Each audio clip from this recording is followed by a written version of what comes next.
Now that I've pinned around the waistband from the front side, because that's the side I'm going to sew from, making sure that the underside covers the seam.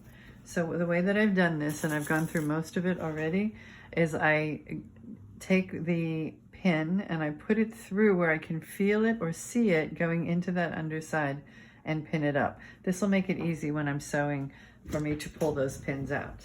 Okay, so the final sewing of this waistband is going to be stitching in the ditch and really closing off that waistband. So I'm going to start, again, back stitching like always, right into the ditch, really pulling the seam apart the most that I can.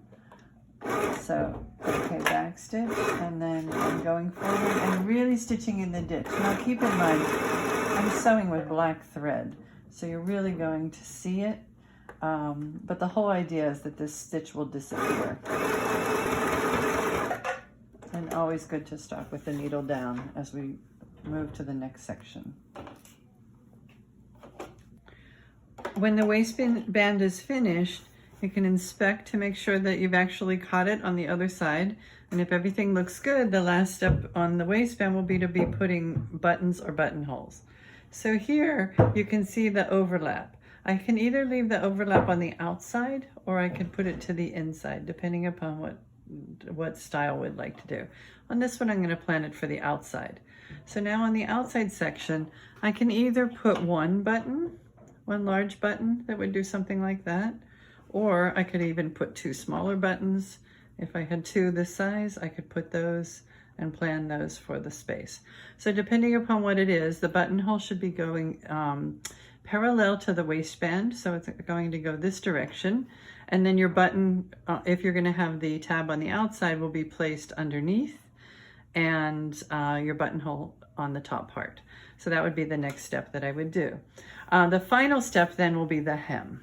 And for the hem, I suggest on a short like this, just to do a double rolled hem. That means rolling it and rolling it again, and then we'll be stitching right on the edge stitching right here. I like to do a 1/2 inch rolled hem. If you're doing a full length pant, you may want to do a larger hem, 1 1/4 inch, but that's up to you.